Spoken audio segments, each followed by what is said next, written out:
Internet outage which has hit various parts of the continent, especially Africa. The main countries which are affected currently is Ghana, Nigeria, Sierra Leone, South Africa, Kenya, and other African countries which are now also coming out with new reports saying that internet has been out of their country. Now, this is due to according to some telecommunications networks or telecommunication giants like MTN and also Vodafone, now Telesur, they are saying this is because a cable which runs under the sea or perhaps under the Mediterranean Sea, as you are seeing on the screens, these particular cables is what is being laid throughout the continent to deliver internet across the globe. And they are saying one of these main cables, which is very essential in providing internet to various parts of the country and even various parts of the continent of Africa, has been cut off. Now, the reason behind this particular cut off in terms of this particular fiber cable, we have no idea. But now we are getting more details as to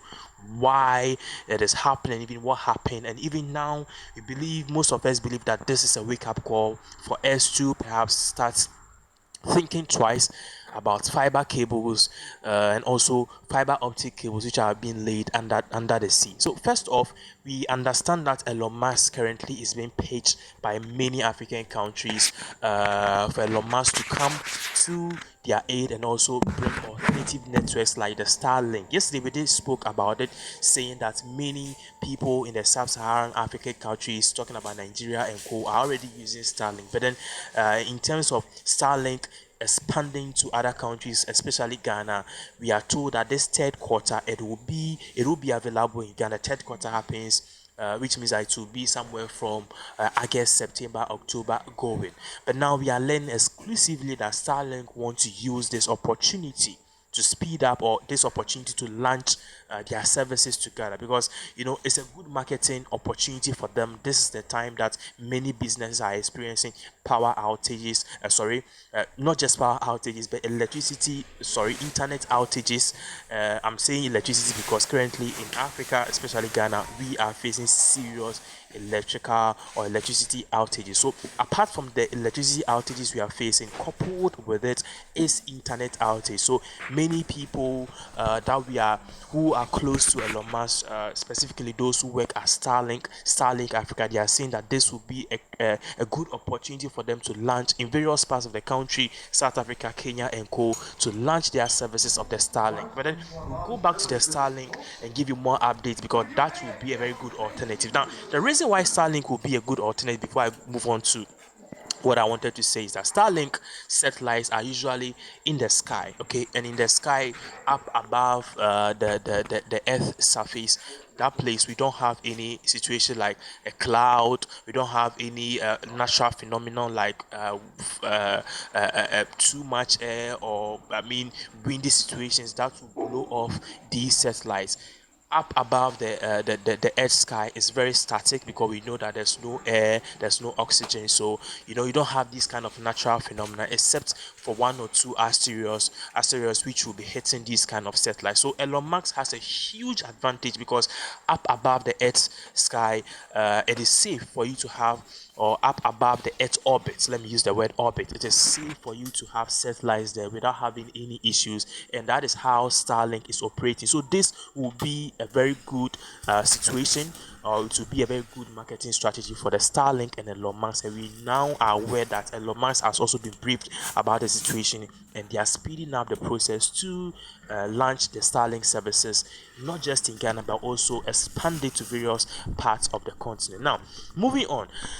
Those of you who have been following this news, yesterday we gave you an update right here on this particular platform that this particular internet outage, based on what is going on, it seems like these issues will not be left or will not be attended to right now. Now, make no mistake, currently MTN, Vodafone, and other telecommunication giants who have their cables connected, intertwined with this particular cable which has been cut off, which was under the sea, or which is under the sea, they are now saying that they are working round the clock to solve this issue. But now we are learning that this issue may take weeks, which means for the considerable amount of time it is going to be so. Now, the reason why we are seeing many apps like WhatsApp and certain things working is because these networks are only making use or are only allowing us to use the essential apps like WhatsApp, because some people rely on WhatsApp to call, to transact business and stuff. But apart from that,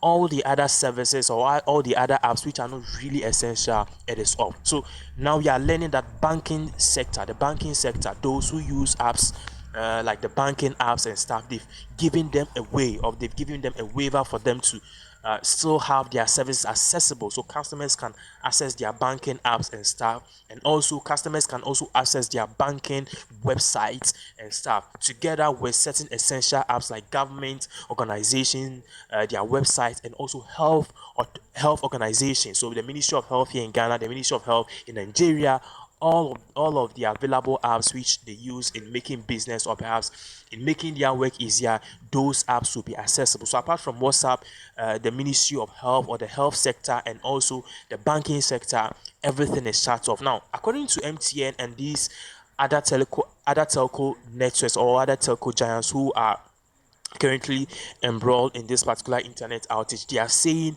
the reason why they've allowed these essential apps is because currently the bandwidth or the speed limit that they have is quite small. So if they open up for all the websites and for people or customers to access everything, anything on the web, it's going to jam it, because first, if they were transmitting 1 terabyte per second, now they can only transmit like 100 uh, gigabytes or something per second, which is really low, because we understand some of the cables have been cut off. So they need to make available, or they need to make use of the little bandwidth that they had for only the essential items, so that we wouldn't be burdened like having a blackout essential. That is why you are seeing that WhatsApp is currently working. But even in terms of WhatsApp, now today, when you send an image or send something, the person at the other end can't download it. So there's even limitations, and we are learning now that even Facebook, which currently was accessible, is now too down. So